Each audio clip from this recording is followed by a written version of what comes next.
today graveside with one Christina Streety Napier at the Lambert family plot. Christina Streety Napier is the great-great-granddaughter 3 generations removed of one William Lambert of Detroit, Michigan fame. This is the historic Elmwood Cemetery located here in Wayne County, the D. Miss Napier, are there any reflections that you have as we visit your ancestors' graveside? And I see also his family members are here as well. This was a family plot.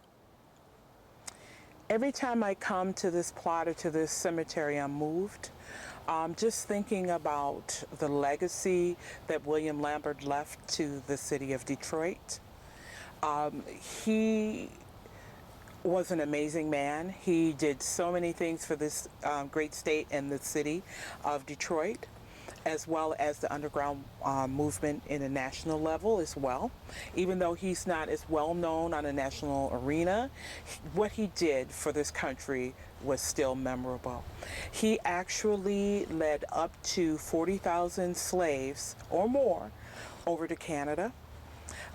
He, within a couple of years of arriving here to Detroit, he became second in command. He was vice president over the Underground Railroad movement here in the great state of Michigan.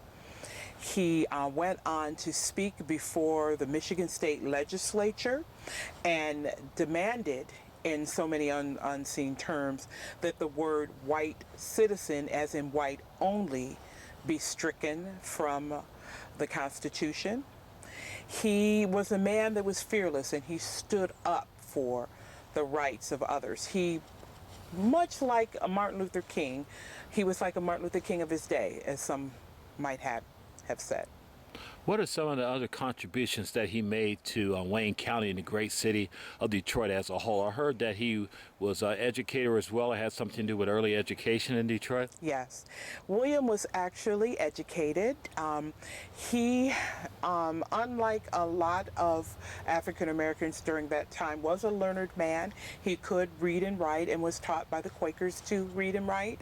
And once he came to the great state of Michigan, he, along with some of his family members, set up schools so that black children could be educated.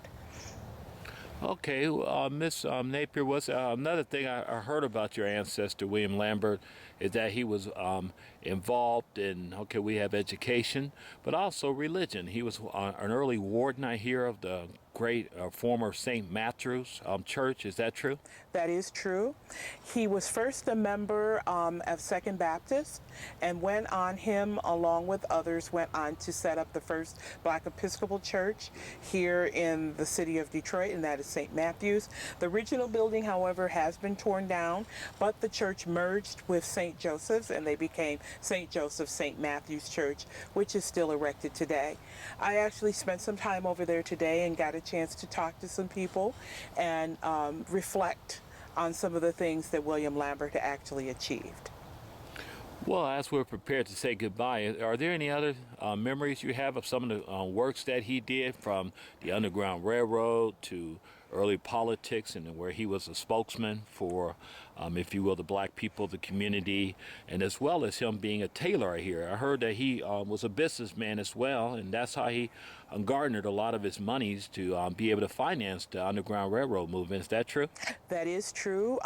William Lambert actually had a tailor shop, and it was on East Jefferson. He went on to be one of the wealthiest men, black men, I should say, in the state of Michigan. He used his wealth not just to line his own pockets, but the money that he raised was used to help others. The funds were used to purchase false bottom wagons, etc., to feed and clothe people that they were bringing back and forth from the South. William was a man way beyond his time. He did things that most people wouldn't dare to do. And the only thing I can say about him is that I'm thankful that his blood flows through my veins as well. Okay, so an early champion for education, a politician, a great spokesman, a gentleman that worked with the Underground Railroad movement and getting people over into freedom into Canada, because back then, because of the fugitive slave laws, and also that he worked with such figures as Harriet Tubman and Frederick Douglass and John Brown and people like that. You have any reflections on his works that he did with John Brown and any other? Yes, William Lambert actually was the recording secretary for the meeting that was held over in Chatham, Ontario, to plan Harper's Ferry. Unfortunately, Harper's Ferry, as most of us know, was a failed attempt. He was not actually physically involved, but financially he was very much a backer.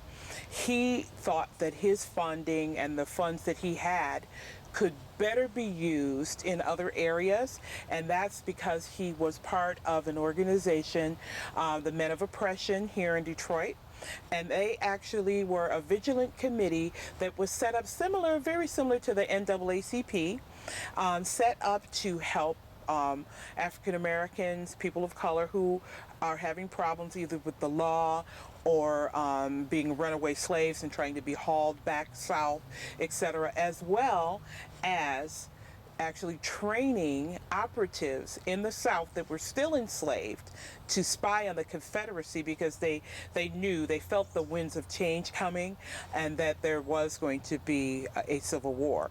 So they were prepared for that civil war and actually trained spies so that helped with the ultimate outcome and the victory of the North. Wow, I wish I would have been alive back then to know this great statesman. He sounds like a man's man, a man definitely of the community and of the great state of Michigan. And I hear this in a historic placard also erected on the area where he lived on St. Aubin. Is that true? That is true. I have visited there obviously several times and taken pictures in front of it. Actually, when they erected the monument, the historic marker, I was present then as a child when that was erected, along with my mother and other family members. There are other family members that are actually here buried as well that led to the struggle. One of which is buried over here that passed away in 1981. I physically knew her. She was a great-granddaughter of William Lambert, and I physically knew her as a child. I heard that one of his sons, his firstborn son, matter of fact, was one of the first postal carriers for Detroit, black postal carriers. Is that true, Toussaint?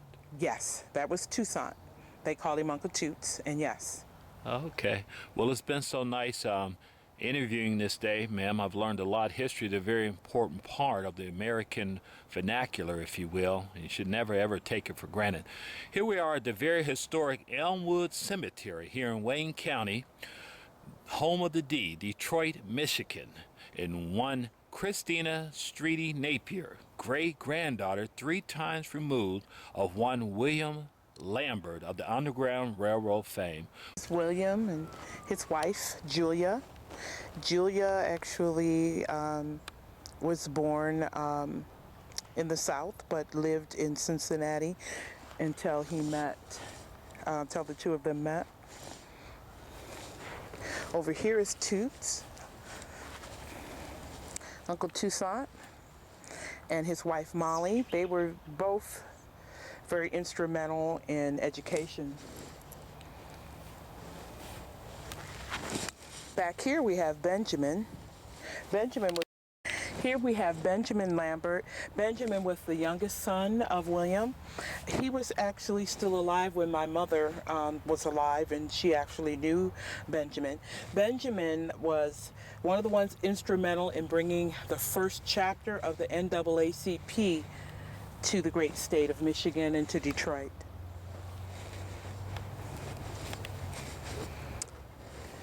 The others we have here, we have Davenport Lambert. He was one of the grandchildren, as well as some of the others that are here are grandchildren. However, Crummell, this is Crummel's gravesite. Crummell was one of his sons as well. Crummell was a poet and actually knew Henry Wadsworth and Longfellow etc. during that time frame, and he was a poet of note.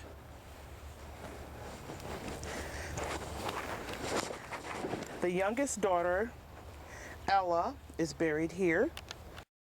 Here is Ella. She was born 1854 to 1924, the youngest daughter of William Lambert. She went on to be a dressmaker, much like myself and William. We were both trained in tailoring. Ethelinda, I'm leaving her for last.